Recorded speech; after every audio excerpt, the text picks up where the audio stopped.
Time the fuck out. I didn't even get started on what I was going to say. Yeah.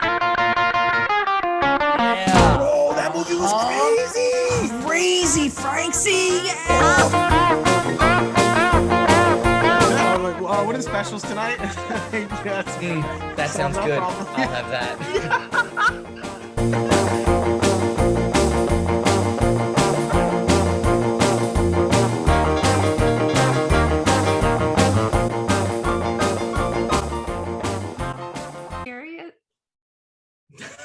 Hey everyone, Specialists in Nothing, back at you again, talking about everything, specializing in nothing. My name is Frank, and as always, Frank and Danny, you guys want to say what's up? Frank and Danny say what's up. I mean, Joe. Hold on, let me cut that real quick. See what I'm saying, Val? You want to say what's Welcome to our podcast. I can't even be serious with looking at that robe. I can't.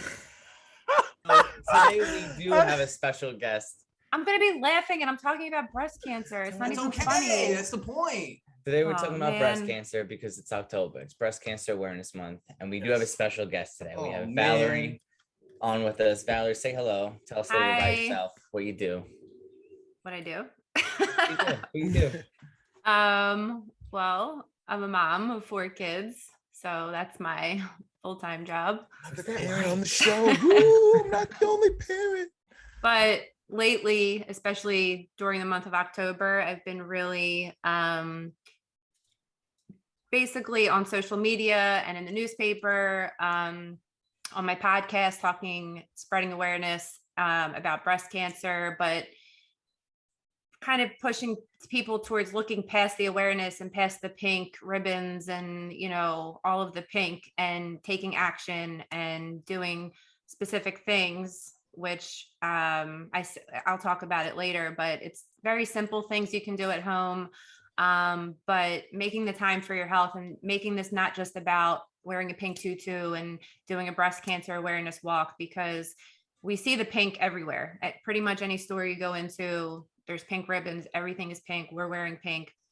But y'all don't like my robe. Just say it. Just say you don't like it. No, fine. It's just pink. Not pink enough, but it's fine. It's good.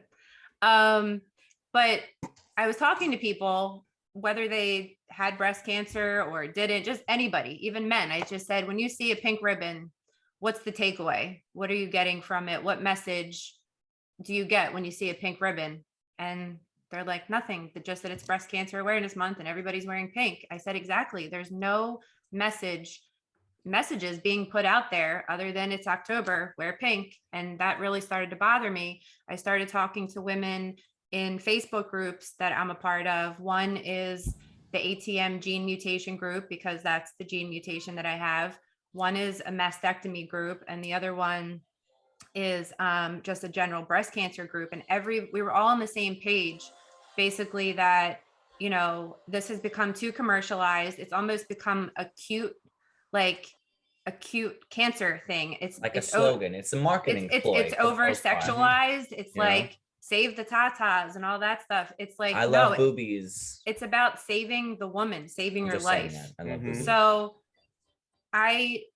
this back here, this is a picture of all 25 of my radiation treatments. So tell them that you were diagnosed with breast cancer because you just kind of got into it. I will, but I just want to talk about. Well, wait, I want to just back up 1 second, actually, because you mentioned your podcast. Slow down, what Val. is the name? Yeah, good job. What is the name of your podcast? It's called Dancing in the Rain with Valerie. Okay. And where can people listen to it? Spotify and Apple Music. Okay. Whole podcast. Nice. 2 major platforms. So yeah, if you guys want to, listen a little more, check that out. Follow her. Guys, everybody should definitely go and check her out and give her a listen. So I just want to mention there are 2 other podcasts called Dancing in the Rain. That's not me. It's Dancing in the Rain with Valerie. It's got to be with Val. You don't want to dance in the rain with anybody else. I don't know what those other ones are all about. But, but I just wanted to just really quick, because I don't want people, these are all over social media, and I don't want people to think I'm a hypocrite. Like, well, even the shirt I have on now, it says stronger than cancer. There's nothing wrong with the shirts. One of them said Hakuna Matatas, and it's to get people's attention. Right. And there's nothing wrong with that. I'm not against that. I think it's cute. I think it gets people's attention. But the message should come with it. Once you have somebody's attention, once you have this pink shirt, you know, then what's the message? Women, and it's men too. Men can actually get breast cancer, which a lot of people can get breast cancer. Yeah, you didn't know that. A lot of people don't know that. Yeah, it's. You have breasts. The more you know. I mean, bro, women's breasts, but you still have breasts. Fear of a lot of girls getting breast cancer. I've never heard a story or a guy or anybody come up to me and be like, "Oh yeah, you know, Danny had breast cancer, and we're going to go do that." Like, you know, I never heard of a guy. No, but what Frank just said. Not to get off top. Yeah, just really quick, because I read something the other day, and it's such a simple statement, but people don't think of it. And it said the number one risk factor of getting breast cancer is having breasts, and men have breasts too.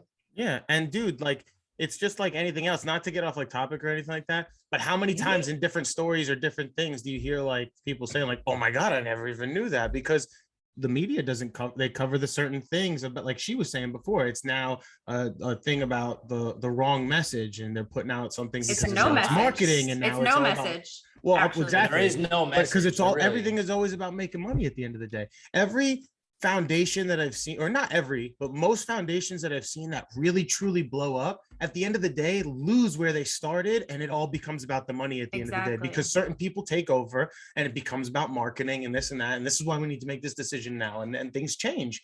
And when companies get too big like that, it happens a lot more than it doesn't. But it's sad because this is, people are dying every day from breast cancer. So absolutely. As a breast cancer survivor, it can be infuriating that, like I said, I'm not against all this pink stuff, but there needs to be a message, because we're not getting anywhere. It's not, this stuff, it makes light of the situation because it is so serious. My grandmother had breast cancer. She got one of her breasts removed, and you know, she survived, thankfully. Same. So there you go. Wow. My stepmom had breast cancer. She had both removed. There you go. Oh, man. And I had both removed. I had a teacher that was when I was in third grade. No, I was in second grade. She had gotten breast cancer and got a double mastectomy, and nobody knew what the fuck it was. We just didn't see her for a little while. She came back with no boobs, and everybody was like, "Oh, what happened? What happened?" She didn't get into it with us. We were in second grade, but this thing happens. You know, people, they don't realize the effect it has on everybody else. And like you said, it's all about, like, you know, fight like a girl, or be strong, or fight for the cure. Well, because at the end of the day, companies like this, when, like I was saying, when they come down to marketing, it comes down to making money, and they lose the cause that it started for. Again, it doesn't care about the people that care about the things that it's happening to, because they're not thinking about those people. They're just thinking about the money, the funding, this and that, blah, blah, blah. And they think about the little things that they do to help people. But at the end of the day, they're using that to justify for all the things they're not doing, because they're making money now. You know what I mean? And it's fucked up. Back to what Danny just said, like fight like a girl. So the only messages I do see, fight like a girl, you know, no one fights alone, all of the messages that are out there and that I see on t-shirts and I see on stuff in the store, they're literally just for people that already have breast cancer. If you have breast cancer, then getting someone a shirt that says fight like a girl, that's fine. But what I am trying to do is bring the messages for prevention and early detection. There's nothing wrong. I even have a fight like a girl shirt, and I have pink boxing gloves. There's nothing wrong with it, but I had cancer. What about everybody else? Let's help them prevent getting breast cancer, or if they do get it, finding it early enough where they have options and it's not going to lead to stage 4 and they're not going to die from it. All right, well, so let's start in the beginning for you. We got some questions, if you're okay with talking about it. Like, you know, as open as you are, whatever you don't want to talk about, don't talk about, you know. But so when did you find out that you got it, and like when did you get checked, and how did all that go in the beginning? So I'm not going to get into my husband's whole cancer story, but I just want to touch on it because it affected how I dealt with my health and how I advocated for myself. So basically, my husband was diagnosed with stage 4 esophageal cancer. He passed away April 25th of 2019. Then 6 months later, I was in the shower and I felt a lump. And I mean, I literally just watched my husband die. So the last thing I was going to do was wait. So I went to my gynecologist the next day. Okay. I said, you have to get me in there. I literally have to get in there like now. So I went to the doctor the next day. She felt the lump and she said, this is word for word what she said to me. She said, I feel it. I'm 99.9% sure it's a cyst. It happens all the time. It's so common, but you have to get a mammogram. So I was 38 when that happened. And normally, if I didn't feel a lump, I would not be scheduling a mammogram until I was 40 because that's when insurance starts covering them. Okay. But I was able to get one at 38 just because I felt a lump. So I went for the mammogram. They took me back. They did the mammogram. I went to sit in the waiting room. They called me back for another mammogram. And right then and there, I knew something was wrong because why are they doing another mammogram? So they did another one. Then they pulled me into a room and they said, it's definitely not a cyst and you have to get a biopsy. Jeez. So I don't even know how I drove home because I was crying hysterically driving home. Just thinking this cannot be happening. My husband just died. We have 4 kids and now I have a lump that's not a cyst in my breast. Like this can't be happening. So I had a biopsy and the results came back that it was called a fibroadenoma, which is a non-cancerous lump. And they said, it's very common. Don't worry about it. We don't even need to remove it. We just leave it there. I said, okay, that's great. It was a huge relief. But because I had that lump, the initial lump, and had a mammogram already, they were kind of keeping an eye on me. So in August of 2020, I had another mammogram and they said that they saw microcalcifications, which from talking to women in these Facebook groups are actually much more common than I thought. They're tiny little, I don't want to call them a mass, but they're just tiny little particles basically in your breast. They could be anywhere. And the doctor said, I'm not worried about them. They're so common. We're going to keep an eye on them. And I said, my husband just died of cancer. I'm not keeping an eye on anything. What are my other options? And he said, well, you could get an MRI, but I just think that's kind of extreme. You know, I'm really not worried about it. I said, no, I need an MRI. So you have to get approval for the MRI. Well, I'm assuming you have to get approval for the MRI because they found approval. Something. So real quick before we move forward, explain how to check for a lump, please. So because there's some people out there who they are aware of breast cancer, they know it exists, but they don't know the first thing about it. Take off the shirt. I'll take off the shirt. Honestly, what I encourage people to do. People are uneducated about this. So no, it's true. Absolutely. But what I work in the ambulance, I see it all the time. People don't know. Don't get me wrong. As much as I'm joking and stuff, I know that this is very serious. As much as you are joking, I love boobs. So go for it, Joe. You want to be the example? No, what I encourage people to do because my boobs on this thing. Seriously, explain it, please. I'm trying. My bad, bro. I'm just excited. I heard boobs. So what I encourage people to do is literally Google self breast exam because you'll see a chart and it will show you obviously you have to do both breasts and you want to go up and down in a line and then it'll show you how to go in a circular motion and then it's better to see it in a chart, but then you'll put each arm behind your head and you really want to get in the lymph node area under your armpit.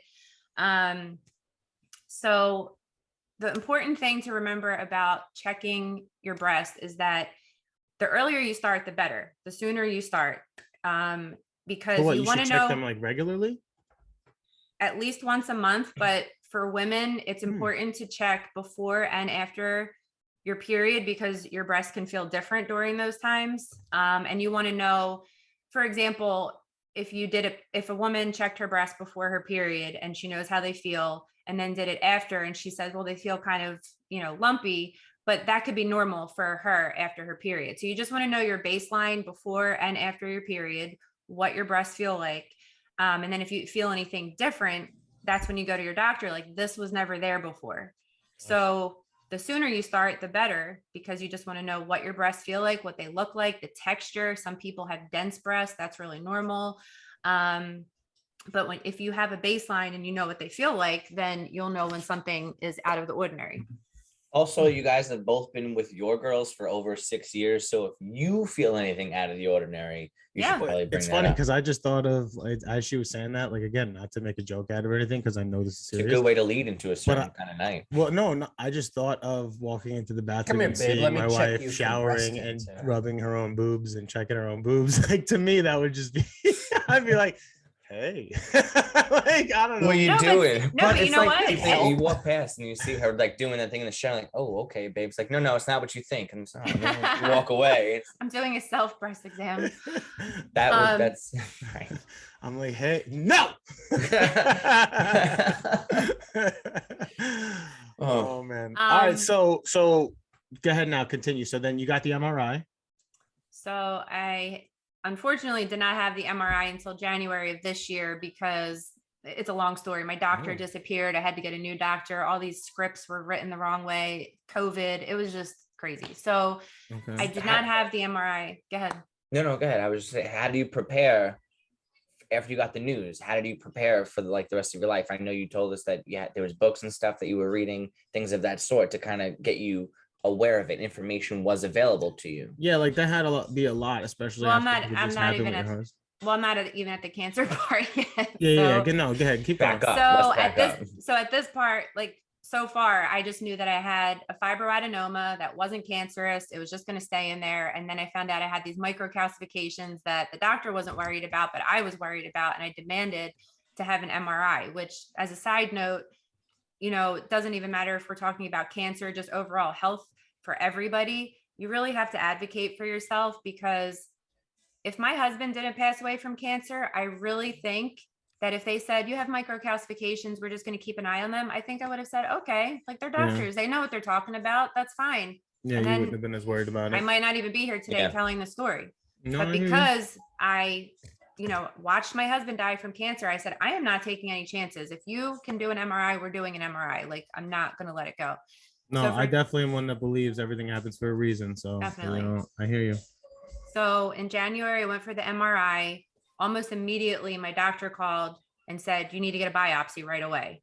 So again, I was breaking down, hysterical. I was like, I can't even believe I'm going through this again. It was such a relief to find out that the last thing was a fibroadenoma. The crazy thing about this was that what they saw in the MRI couldn't be felt. It was so tiny. The tumor that they saw was so tiny, I could not feel it. That was a tumor. Sorry, I can't. So anyway, you couldn't feel it.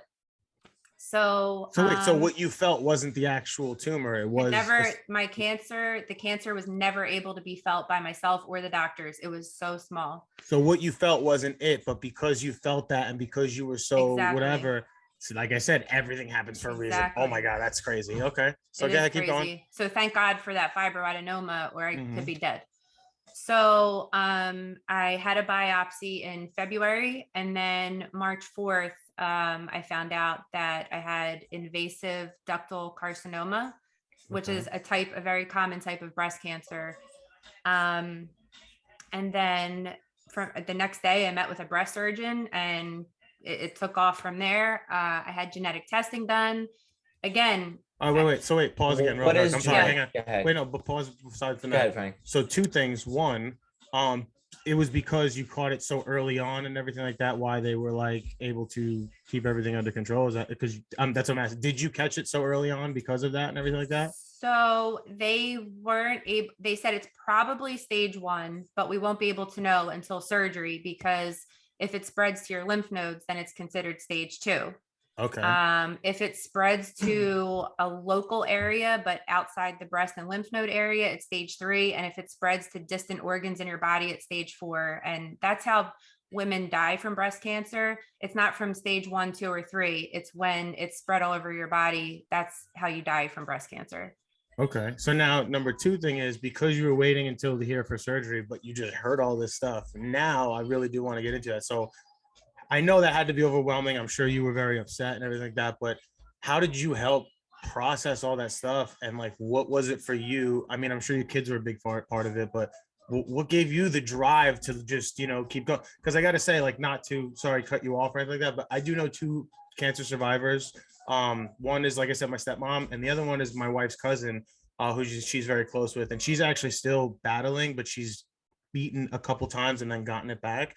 And her in particular, she's just got an amazing attitude through the whole thing. I can't believe it. Like, she cracks up her doctor. She wears these costumes to her so treatments, much. and like, That's and I have exactly to say, what she did. Yeah. and I have to say, it's so amazing, because I'm just like, damn, like, you see people that, not to say it like that, but don't have even things that are that as bad as what we're talking about happen to them. Mindset. And they just fall apart because of depression and this and that, and they just crumble. Man. And yeah, so what was it for you that kept you on that mindset and like kept you going and stuff like that? What was your Well, before I motivation and answer your that, drive? I just want to kind of go back to what you just said, because you could have a whole podcast episode just on that. There are so many books and websites about that specific topic, and it's so interesting because they talk about, actually scientifically it's proven that your thoughts affect the cells in your body. So Good. it's so Gotta be interesting. positive. Yeah. So it can affect your health and how well you deal with the treatments and how well the treatments work. I talk about it on one of my podcast episodes. I said, I can't scientifically prove this. I'm not a doctor, but I said, I really, my treatments were, I couldn't have asked for anything more. I mean, I had a double mastectomy, 24 radiation treatments. I had my tubes and ovaries removed. Yes. And Danny knows, 3 days after a double mastectomy, he was driving me to the dance studio and I'm doing the wobble. Jesus, what? I had drains. I had drains on each side of my body. And I just put a baggy sweatshirt over it and I was dancing and I'm like, I feel great. I don't know how else to explain that. Honestly, I think if I wasn't positive and my mindset wasn't, that way, if you weren't focused about it, you would. Yeah. My doctors can't even explain it. They said when people have the surgery, they wake up and feel like they were hit by a truck. She's like, I don't understand how you're dancing. I'm like, I don't either. See, that's crazy, because that's Karen's cousin too. She does the same thing. She's like, they do a lot of like jarring, like stuff like that. Like, she makes a lot of soups and vegetables and this and that, whatever, and they jar it in like mason ball jars and stuff. And she did it like one day. They did like sauce and they did like 100 things, whatever. And the same thing. It was like right after one of her treatments, like a day or two later. And I'm like, how are you? You have to keep moving. Like, I can't. Gotta keep going. That. I'm not even gonna lie. I just Mind have two kids and like work out and go to work and stuff. And some days it's hard for me to fucking get up. You kidding me, bro? I Sometimes I double knot my shoes and I can't untie them. I'm like, fuck it, I'm not going to the gym. It's the complete opposite for me. It's crazy. Like, so I give you a lot of credit. But to answer your question, a huge part of it is because I have 4 kids and Bad signal. I'm not, Nothing. Go ahead. I was talking to Joe. I'm not going to lie. I do. Oh, the bad signal. It sounds kind of weird to say this, but it's just true. Because their father passed away, I do feel even more pressure. Like, nothing can happen to me. I cannot die. Mm-hmm. I have to be here for them. So it wasn't even an option. It wasn't even an option. I was like, no matter what stage I find out it is, no matter what treatments I have to go through, I'm going to get through this because there is no other option. Yeah. So that's how I looked at it. And I think it helped. I do think that, well, another thing, going back to Mark's story, and my mom mentioned this morning, she texted me when she read the article in the paper, but about the article in the paper. She's in the Philadelphia paper. Oh yeah, that's right. Okay, go ahead. Talk about that. Oh, let her finish. I want to hear. We're all over the place. I know. Well, that's us. We are the specialists. I know. I love it. Yeah. See, they jump all over the place. We are. Well, you guys can help me stay on track because I always do this. But when Mark was going through treatment, and obviously he had a different type of cancer, he had stage 4. It was all over his body. It was really rough, and his treatments were brutal. But the one thing I learned from him that I know helped me get through my, cancer journey is that he kept a sense of humor until the day he died. He was in hospice making jokes, and we were like, we didn't know how to even react because he knew he was going to die any day. And he is still joking around with the people that work there with us. We're partying. So I remember, just a quick story. We were at hospice and a couple of my friends were there and a couple of his friends were there, and we were drinking, and he's like, is someone going to make me a drink? And we all kind of froze. And I'm thinking, I'm not doing it because he was on so many different types of medication. I'm thinking like, I'm not going to be responsible for that. So he looked at my friend Arlene and he said, I'm going to die soon anyway. Somebody make me a goddamn drink. And she's like, you know what? You're right. I'm going to make you a drink. Enjoy it. I hear you. Right. So, but to see him in that state, knowing any minute, any day, he was not going to be here anymore, having that sense of humor, being at peace. I learned a lot from that. Yeah. So, like I said, the pictures, they're on my Instagram too, but every single radiation treatment, I wore a different shirt. I brought props. I made it fun. I actually miss radiation. I had so much fun at radiation with these costumes. And I like the night before I would set up what I was going to wear and I would look forward to it the next day. I'm like, yay, I have radiation. Yeah.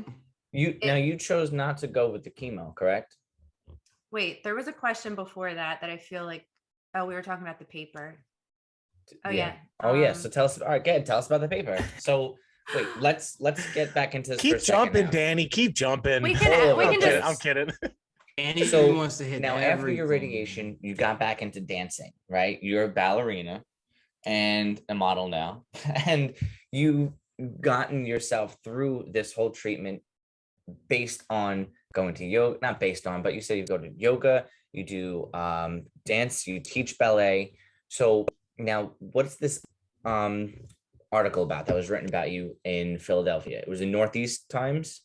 Called the Northeast Times, and it's just a really popular newspaper in Philadelphia. Northeast Philadelphia. Covers a huge homegirl area. made the cover. Local paper. That's it. He made the cover, y'all. So I found out last night I was going to be on the cover, and the reason that was so important to me, other than I want people to, it talks about Mark's story and how acid reflux can lead to esophageal cancer, which is just such a simple message, but so important. So many people have acid reflux and they just think important it's normal. To you because that's what your husband died from, right? Right. But we didn't know that until he had stage 4 esophageal cancer. And so to get that message out to my other mind was families. blown. I was like, I never heard that before, that acid reflux can lead to esophageal cancer and kill you. Who's ever heard of that before? Nobody that I know has ever heard of it. She's freaking me out because I'm not even gonna lie. There's so many mornings where like in the morning, if I haven't eaten anything for like a while, I'll like throw up a little bit or like whatever, and it's like that yellow like acid bile stuff all the time. I'm not even joking. Ask Karen like regularly.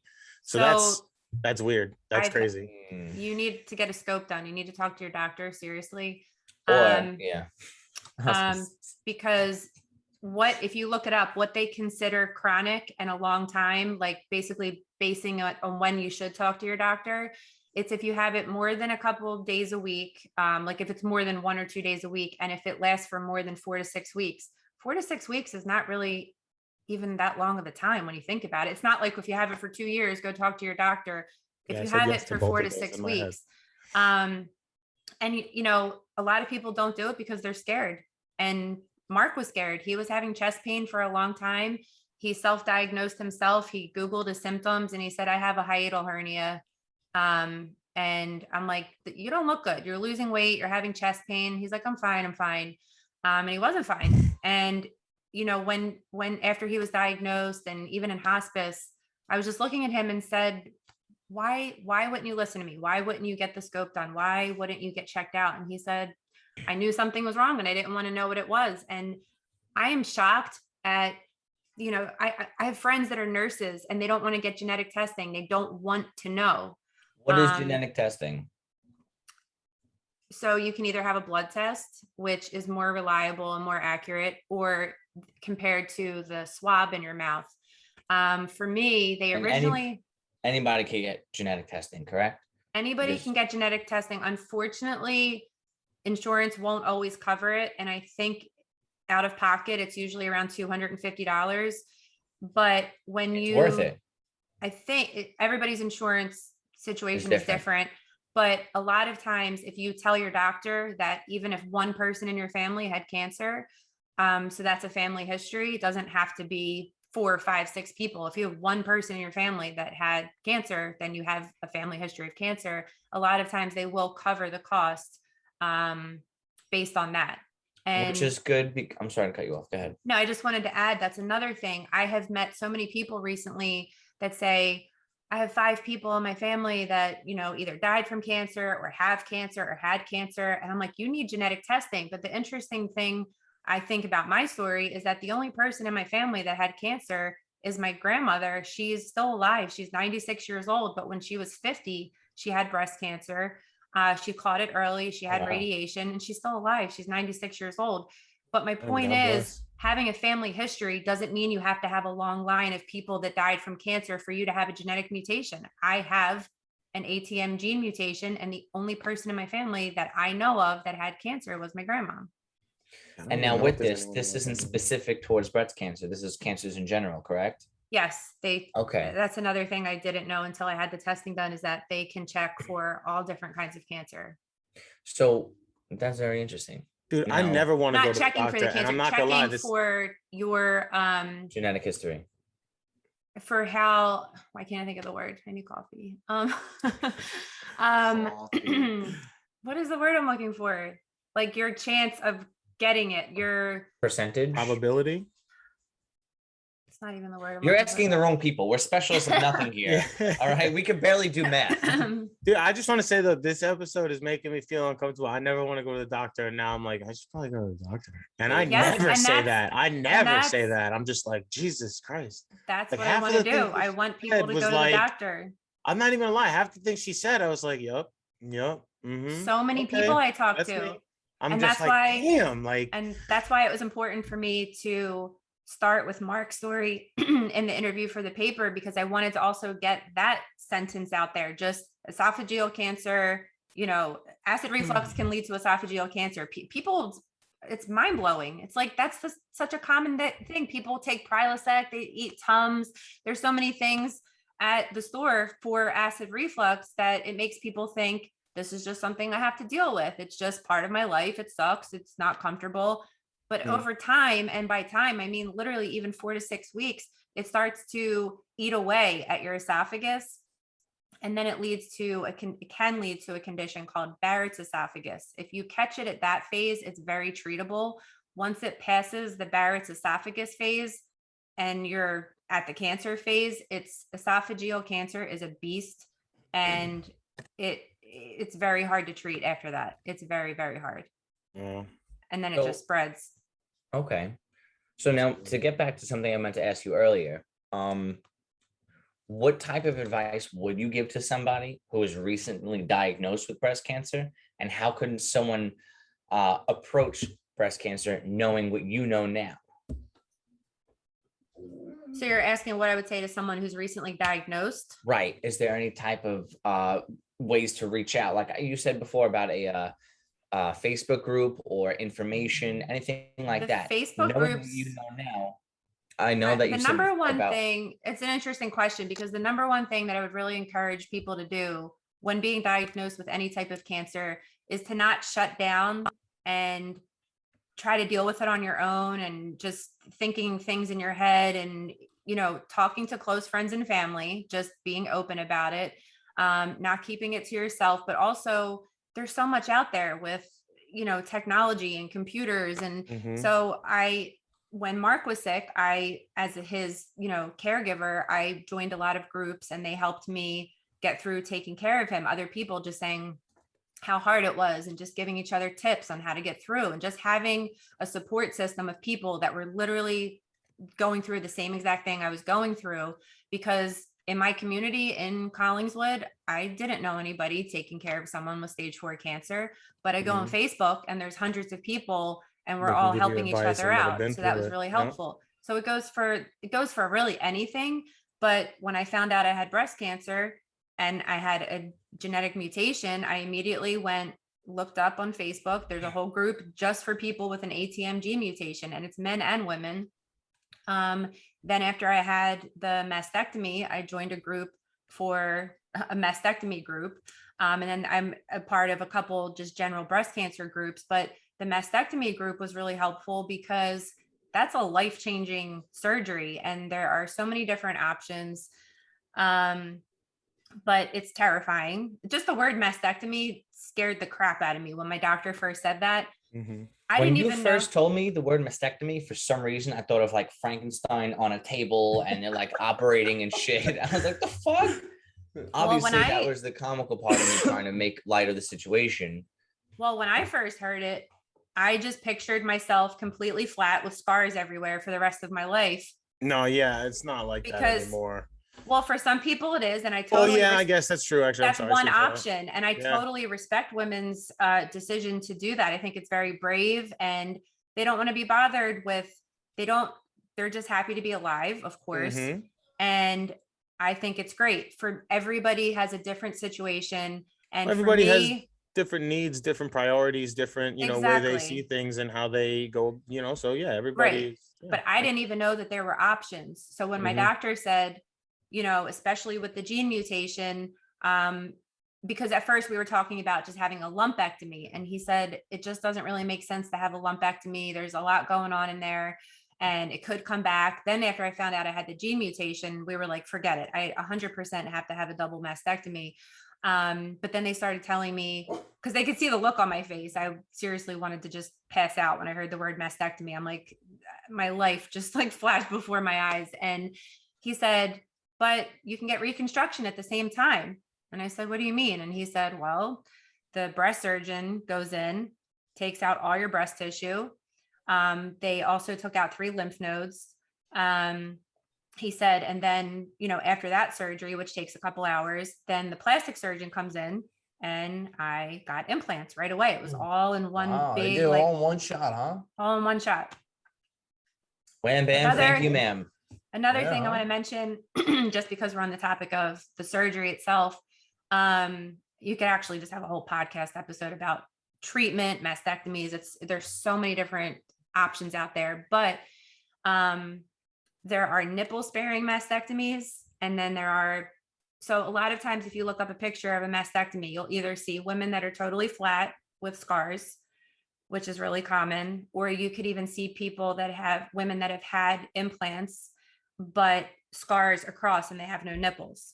So that's also something that I said, well, at least I'll have the shape of breasts, but I thought I'm still going to have these huge scars. And so I told my doctor, is there any way that I can keep my nipples? That would be really Save the cool. nipples, ladies and gentlemen. But seriously, it was an issue for me. And I said, I just want to look as normal as possible. Yeah. Not even for myself, but for my kids. That played a big part in it too. I still look like myself. I never didn't look like myself, which I think helped me mentally, helped them. I never looked any different. But as far as then, you've grown so much, even though you wanted to still look the same internally, you're, I don't want to say a completely different person, but from knowing you from before, during, and now after, you've become this butterfly in a cocoon doing all your stuff, which makes sense with all these pictures, the radiation that you've done. You've had 24, 25 different radiation treatments, and each one you've done different pictures of, like, women are strong, a butterfly, you've done gene mutation. You've had a really cool rock star one going on. There's a lot of stuff that you did. It's a huge change for you, Not to like cut you off, but I just want to go back to the nipple thing real quick. Do the nipple thing. That was a big deal for me. Back to the nipple thing. So the situation with nipple sparing is that if the cancer is far enough away from the nipple on the inside of your breast, the doctor can try to preserve your nipples. It can't happen all the time. They said that the cancer was far enough away for them to try. My doctor said she couldn't promise anything. She would have to see how the surgery played out.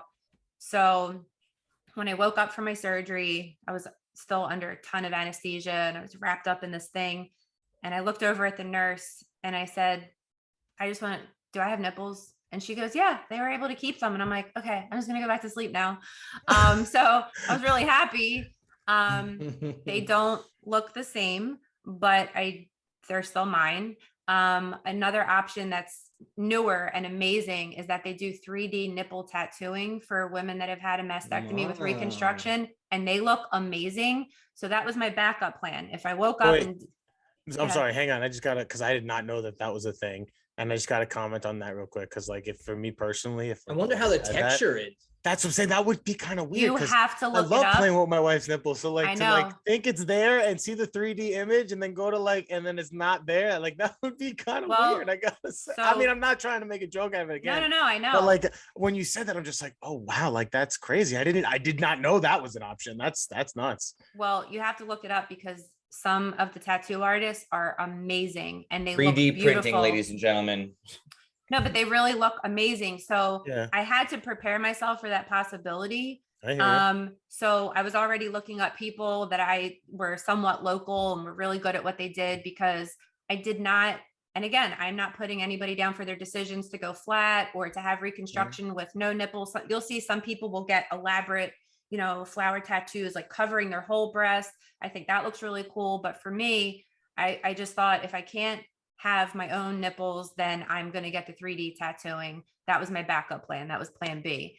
What made you want to like have them again and like make sure you got everything back or try to get everything back rather than like choosing to not and like be like the other way and whatever? What was it for you? Again, for me personally, it was hard enough having cancer and knowing that I had to go through multiple surgeries and radiation treatments. And I was just thinking, if I can just look as much as myself as possible, that'd be great. As the same as before you had it, you mean? The same as before. So I got you. My breasts you didn't want don't anything look the about same. yourself to change. You didn't want to look any different afterwards. I knew I was going to look different, but I just wanted it to be, as minimal as possible. So I hear you. That being said, my breasts do not look anything like they did before, because I don't have any breast tissue. It's literally just implants covered with a thin layer of skin. And that's another thing the doctor said. She said it was very difficult to do a nipple sparing for me. I have very thin skin. I don't have a lot of fat in that area. But somehow she was able to do it. She's absolutely amazing. Dr. Flannery, I love you. She's the best. So she said this was one of the hardest cases I've ever had to try to do a nipple sparing, but she said I did it. And there was a crazy couple weeks where she said, I don't know if the nipples are actually going to survive the surgery. So at one point it was a little bit iffy. I didn't know if I was going to have to go back for surgery to have them removed. It was touch and go for a little bit. And then after the 2-week mark, she said, if your nipples are still there, they're going to survive. And so there's cases where like people's fall off and stuff after? Yes, they turn black and they fall off. Oh, and not trying to gross anybody out, but I had a weird time where I thought they were going to fall off. I'm not kidding. I locked myself in my bathroom. Kids, I sat on the bathroom floor. I texted my doctor and I said, I'm freaking out. I need your help. And rough. She's so awesome, Dr. Flannery. And she said, instead of rushing you in here to the cancer center, she said, I want you to take a picture of your breast and send it to me. So I texted her a picture. I'm thinking she's going to say, rush yourself to the ER. You need like emergency surgery. And she said, it's okay. She said, it's okay. She said, I see what's happening. And she said, nipples want to survive. She said, they really try their best to survive. And she said, they look okay. She said, I see why you are scared that they're going to fall off and you're very concerned, but she reassured me that it would be okay. So I just had to let it go. They survived. So like I said, all right, go ahead. Let me just say I'm thankful that I was able to have reconstruction right away, because another issue that a lot of women have, they don't have enough skin or space to have immediate reconstruction. So they have to have something put in called spacers, which are very uncomfortable. They might have to wear them for 8 months, a year, and it sucks. And that's just stretching out the skin so that they can go back, months, years down the road to have the implant put in. I'm super thankful that I was able to just have the breast tissue removed and an implant literally just popped right in there. That being said, because it's just an implant covered with a thin layer of skin, they do ripple. Sometimes you'll see lines. So they're not perfect. But I'm still thankful that, after going through everything I went through, that my breast surgeon and my plastic surgeon did a great job. I couldn't have asked for anything more. My scars are underneath my breast. There's nothing in the middle. There are no scars. If you just looked straight on, they're underneath. So considering what I've been through, I'm very happy with the results. Good. You're happy with it. It's awesome. Yeah. Well, like you said, positivity and attitude and everything is a big part of it. So like if your thought behind it was, I want to look the same way that I did before as much as possible, and then afterwards you were happy with that and you were able to stay in good spirits and positive through the whole thing, that's a very big part of it. So that's awesome. Danny, you were going to say something. Sorry. Well, that was about the story, but then I forgot what I was going to say about it now. But I did want to ask you before about the magazine. The picture on the magazine, A, what is it? B, I know personally that you've been doing a lot of photo shoots for breast cancer and strong poses that help people get through it. This is how you're coping with it. You have an idea of a book that you wanted to write, and a podcast. Wow, that's awesome. I want to hear about all this stuff that you're doing, like not necessarily during the breast cancer, but now after your treatments and radiations, moving forward. Tell us a little bit about that. First of all, moving on now that you are, not to like push through the story or anything like that, but now that you are a little bit past it somewhat in some sense, because I'm sure you still have to get checked for it regularly, like every year, every 6 months or something. I actually have an appointment tomorrow, a post-op appointment from having my tubes and ovaries removed on the 21st. There you go.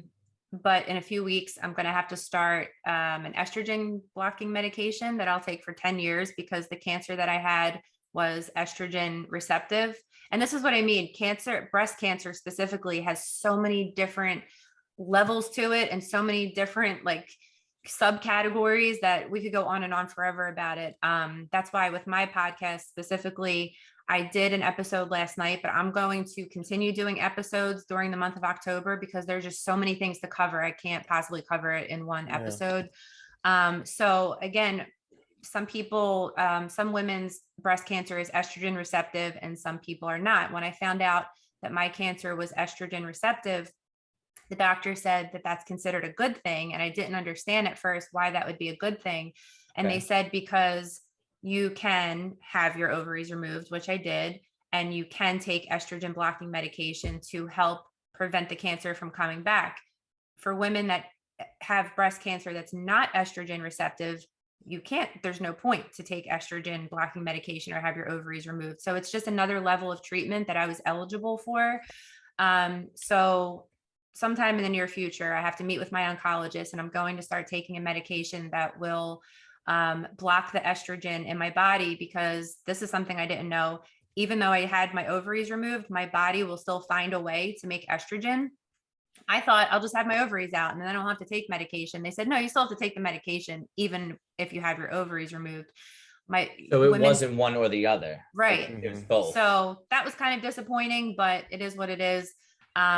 So for women that are not estrogen receptive, their cancer is not estrogen receptive, that they don't have that option. So I will be taking an estrogen blocking medication for the next 10 years. So until I'm 50. Just a little pill? Just a pill every day for the next 10 years. What does it taste like? Have you tried it yet? No, I haven't tried it yet. I'll let you know how it tastes. Well, I'm sure it's delicious. It's a pill. I'm sure it tastes like a pill. Yeah, right. I take apple cider vinegar. That shit is disgusting. Well, but okay, so now that's how I feel. So now you know like what you have going forward and like whatever, and you have your message that you're trying to get out to everybody else, and like that's awesome. So I just want to recap a little bit, because so you said like staying strong. Staying strong, being positive is a big part. Huge. Getting the early detection, knowing like how to get tested and stuff like that. Breast examination. The support system, making sure that you're talking to other people, whether it's someone that's been through it in a group or someone that you just would rather lean on personal or whatever, but talking about it is definitely a big help.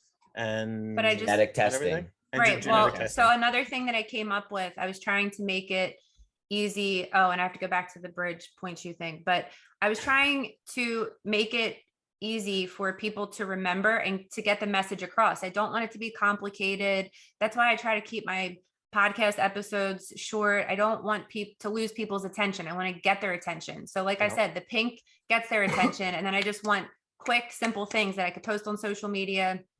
So one thing that I came up with was GEM, GEM. So the G is for genetic testing. The E is for self-examining yourself, a self-breast exam at home. And the M is for getting mammograms. So GEM, it's just quick, people think, okay, I can remember That's that. a nice slogan. You know what? I remember too, not to get off topic, but I remember when we were getting in the very beginning workings of the podcast and we were trying to get a name and this and that together.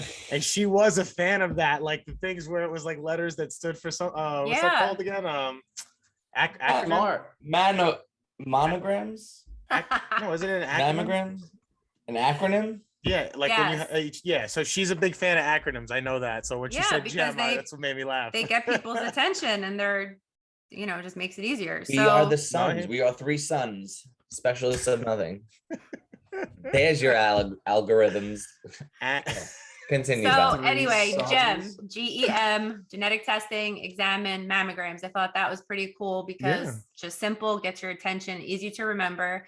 Going back to the picture that's on the cover of the paper today, it's a picture of me in point shoes wearing a pink bodysuit, and I am on the bridge and you can see Philly in the back. So I needed that to make sense to people. I did not want people to look at this picture on the cover of the paper and say, okay, why is she wearing ballet shoes? Why is she on the bridge? The pink bodysuit, okay, breast cancer awareness. I needed it to make sense. So the point shoes, what I came up with was breast cancer awareness. Let's get to the point. Okay. Like I said numerous times already, but it can't just be about the pink. We have to get to the point. And what is the point? Advocating for your health, genetic testing, self-exams at home, mammograms. That is the point. The pink has no point in itself other than to get your attention. Okay. So then as far as the bridge, I wanted the bridge to represent something as well. So what I came up with for that was bridging the gap between awareness and action, because awareness is not enough. We are all aware. You guys even shared some of your, so good. All 3 of you shared a story. We all know somebody that has breast cancer, had breast cancer, died from breast cancer. We all know somebody. It's so common. It's not a rare thing, unfortunately. So if you know that many people, why don't more people know about the message behind it or the things that they should know that you've been talking about, stuff like that? Absolutely. The pink and the awareness have no message. They really don't. It's October, breast cancer awareness, wear pink. Okay, why am I wearing pink? People need to know. Most people that are doing the walk don't even know any of the stuff that you were just talking about. Because I'm not going to lie, I did a walk a couple years ago for Karen's cousin. This was the shirt from it. No one fights alone. And everything you said today, like that's why I kept the logo low. I was like, oh damn. No, but that's like, no, I get what you're saying, but like I didn't know any of this stuff. I didn't know most of this stuff. So even me, I feel more educated today just from the things that you talked about. I got to say. And that's the thing. There are some women that are actually just totally against the pink ribbon and they're sick of it. And, they've battled breast cancer and they're angry about it. I'm not angry about it. The shirt I have on right now is pink and it says stronger than cancer. I would love to have shirts made that say GEM, genetic testing, examine, mammograms. I will do that as well, but there's nothing wrong with wearing this, but that's what gets your attention. But my point is bridging the gap between awareness and action, because it can't just be everybody's already aware of what, that people are dying every day. Yes, we know. What are we going to do about it? How are we going to help? Self-aware about it. What are we telling women to help prevent it, which would be great? Or if they unfortunately do get breast cancer, how to detect it early enough where their treatment options are going to keep them alive and it's not going to lead to stage 4 and they're not going to die and they're going to be there for their families and their kids. Okay, so now this is kind of a 2-part question. It might sound like the same question, but in my mind, it's a little different. Does this a lot. Don't mind him. All the time, please. There's so much going on up top that Joe, I love your face right now too, because what does that even mean? Just ask the question. Okay. Here we go. What can people do about breast cancer besides sharing the pink ribbons and doing walks of awareness? And to kind of whatever the fuck, what would you suggest the Breast Cancer Awareness Society do differently or more of? It's really simple. Well, it's really simple, actually. But like instead, go ahead. It's really simple. So I think I told you, but I was in Joanne Fabrics the other day and they had this tiny little section. I don't know if I sent you the picture, but it was this tiny little section of breast cancer stuff. So of course it caught my attention. And I just stood there and I was just like really confused looking at this stuff. So the one thing said, peace, love, cure. And I'm like, what message is that sending? Peace, love, cure. Okay, as of today, right now in this moment, there isn't a cure and people are dying. So what is that doing?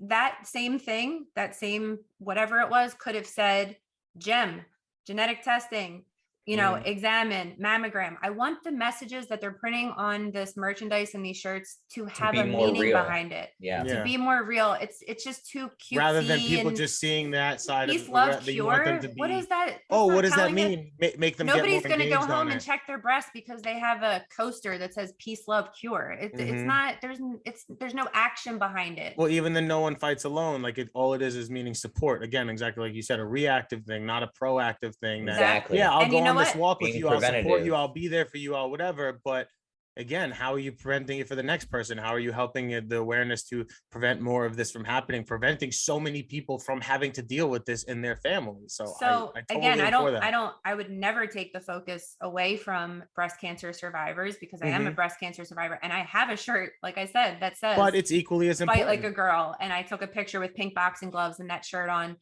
because I had breast cancer, but can we please include women that don't have breast cancer and help prevent them or detect it early enough where they're not going to die from it? The prevention is definitely equally as important as the reaction. Absolutely. Everything I saw in that store would only be appropriate for somebody already diagnosed, the no one fights alone, fight on. It was just all about fighting and you're a warrior. And yes, they're cute little gifts for somebody like myself or somebody that is going through cancer treatment or in remission.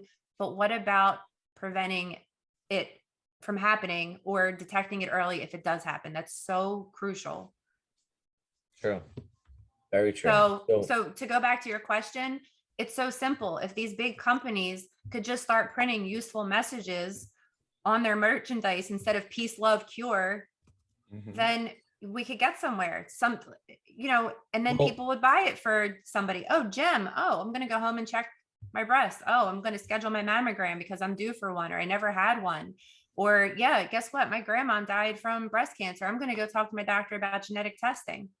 So then, all right, you have a podcast. You have future goals.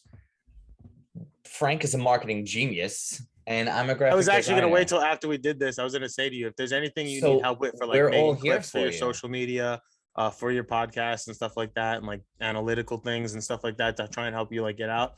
Yes, I can help you with stuff like that. I have been like researching and studying a lot of stuff about that to try and help. And so if you want, like, there's a lot of things like how he said, the artwork and stuff that you have the idea, graphic design and this and that. We'll make it reality. So what I really wanted to there's a lot of things that are important to help get your podcast out. Before you get into, all right, go ahead. No, I was going to say what you're saying before is like, people need to do this. Companies need to do this. Fucking be your own company. You have our support. You know what I'm saying? We'll do the artwork. We know people who can produce products and stuff. And Frank is really good at making connections. Joe is the handsome guy. So he sits back and just kind of, watches. He listens. He's the watcher. He'll observe all fucking day. And then he'll come back 4 episodes from now and be like, remember when you said so? Yeah. So in a situation like that, reach out because we're more than happy to help. And now please guys go listen to Valerie. Go check out her podcast. She mentioned it earlier. Go check out her Instagram. Story. You guys want to hear more about her story, get to know more about her, or just, you need some help through your own journey, anything like that.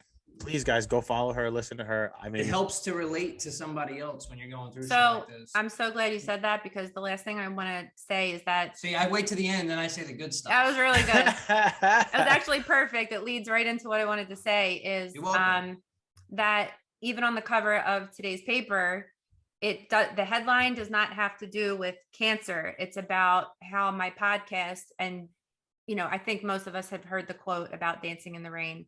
It's not waiting for the storm to pass. It's about learning to dance in the rain. And that's what my podcast is about. It's not just all about cancer and death, but it is about living your life through trauma.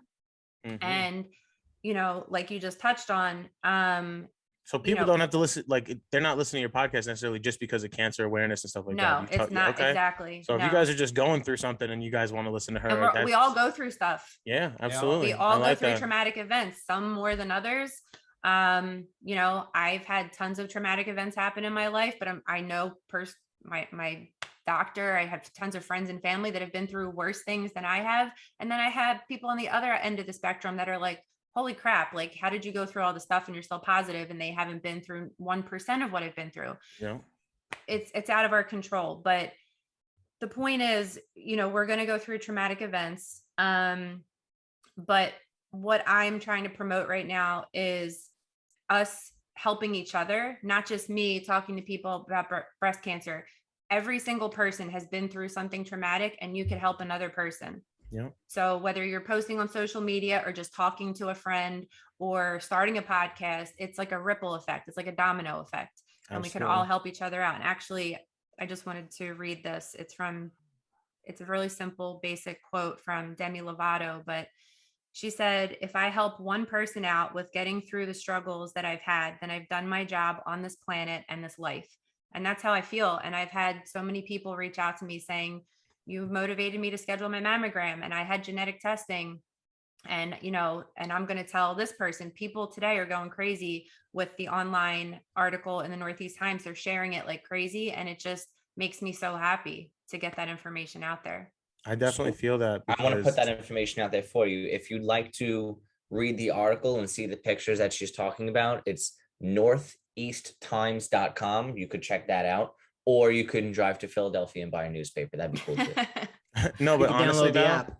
I really feel what you said too, because like, not just talking about breast cancer again or cancer and stuff like that, but like, I'm someone that has had some, crazy things throughout my life that have happened. My mom died when I was at a young age. I got emancipated. I've been on my own for a lot of stuff. Like, my sister dealt with drug addiction and stuff a long time ago. She's recovered and stuff, but I've had a lot of things that happen in my life. And I feel like when you're someone like that, and like you said, you've dealt with a lot of things and stuff, it changes you and it makes you be able to handle pressure and handle things in life, because no matter what in life, you're always going to have things that are pressure. You know what I mean? It's always something that's, giving you stress, or something that's stressing you out that you have to figure out, do, or whatever it is.